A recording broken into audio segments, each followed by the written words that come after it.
we have to prepare ourselves for the fact that Donald Trump is most likely going to pardon Ghislaine Maxwell for her crimes in order to buy her allegiance to prevent her from saying any horrible things about Trump.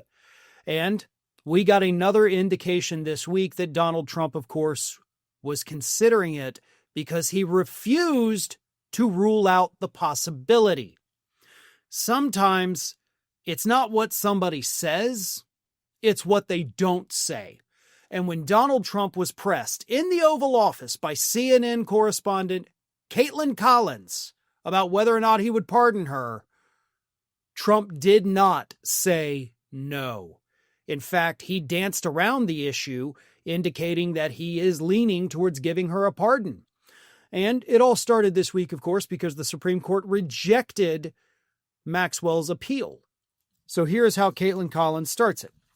The Supreme Court is back, and they rejected today an appeal by Maxwell to overturn her conviction. That means her only chance of getting out of prison is a pardon. Is that something you're... And Trump interrupts her and says, "Who are we talking about?"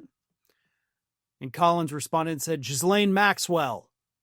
So Trump goes, I haven't heard that name in so long. I can say this, that I'd have to take a look at it. I would have to take a look. Did they reject that? As if he doesn't know. Collins says she wanted to appeal her conviction, and they said that they were not going to hear her appeal. And Trump said, "I see. Well, I'll take a look at it. I will speak to the DOJ. I wouldn't consider it or not consider it. I don't know anything about it, but I'll see. I will speak to the DOJ." And then Collins said, "Well, why would she be a candidate for clemency?" And Trump said, "I don't know. I may not have to speak to the DOJ. I'll look at it. I have a lot of people have asked me for pardons. I call them Puff Daddy has asked me for a pardon." And Collins goes, "But she was convicted of child sex trafficking." And Trump says, "Yeah, I'm going to have to take a look at it. I have to ask DOJ. I didn't know they rejected it. I didn't know she was even asking for it, frankly. I haven't heard that name in forever. Why? It's been in the headlines for weeks. Months, actually. I didn't know she was asking for it. Her lawyer has very publicly asked for it. And you know that. He's lying his butt off. The point is, as Collins, correctly pointed out, she's convicted of child sex trafficking. It shouldn't be, I'll have to take a look at it and, maybe not, I don't know. The answer should have been, oh, hell no. Next question. That back and forth shouldn't have even been able to happen. The response should have been immediately, absolutely not. She can go to hell. Any variation thereof, to be honest. Not, I'll take a look at it, which means he's going to do it. We don't have to dance around the subject. He's going to do it in order to buy her silence. Now, does that mean he's going to do it right now? Definitely not. He will definitely not do it before next year's midterms. He probably wouldn't even do it prior to the 2028 election. But when he hits that lame duck period after if we have a 2028 presidential election, that's probably when he would do it. Let her sit at Club Fed for another 3.5 years and then go ahead and pardon her. Unless things start to get a little dicey, right? That would be the only caveat to him doing it prior to either of these two elections. So we'll see.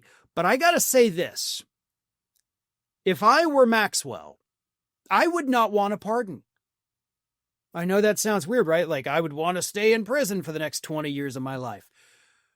Maxwell is one of the most hated people on the planet, and she's known around the planet now. She would not be safe outside of prison. Prison's not necessarily to just hold her in. It's to protect her from people who would go and do something to her because of what she did for decades. Now, let me make this clear just in case I need to. I'm not condoning this. I'm not suggesting somebody do it. I don't want that to happen.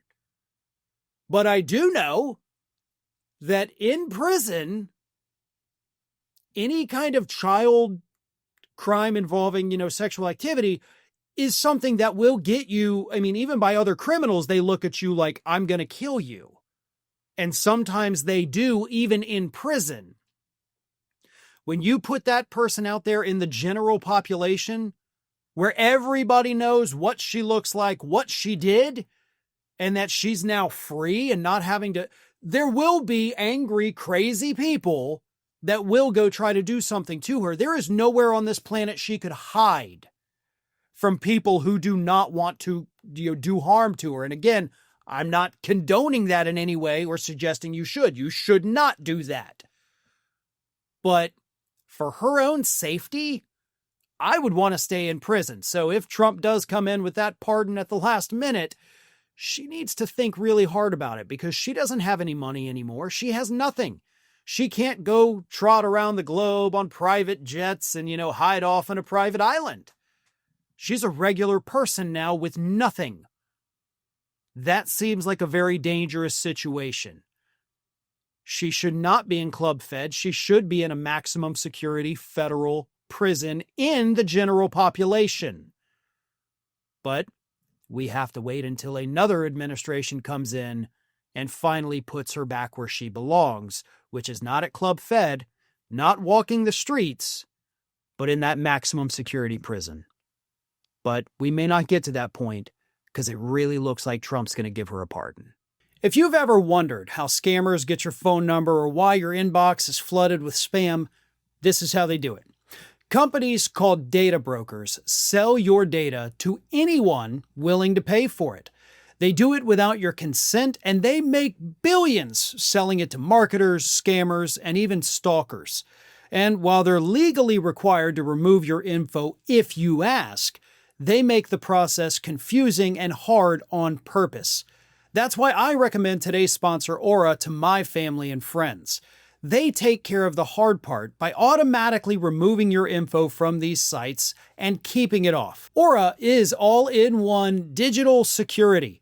You may already have a digital security tool, but not having Aura is like locking the front door and leaving the back door open. You get alerts if your personal info is found on the dark web. They provide real-time fraud alerts for credit and banking. They have 24/7 monitoring to help keep your identity secure. They provide a secure VPN, antivirus, password manager, and so much more. And they have US-based support available around the clock if anything goes wrong. If anything does end up happening, Aura includes $5 million in identity theft insurance protection. And they have US fraud experts ready to help you 24/7. It's one app that provides every layer of protection. I don't want to leave myself vulnerable online, and you shouldn't either, and that's why I personally use Aura. Your personal data is collected by almost every single website you go to. Every shopping site you enter your information, it becomes the property of that company that then hands it to the brokers that then hand it to anyone. So protect yourself with Aura.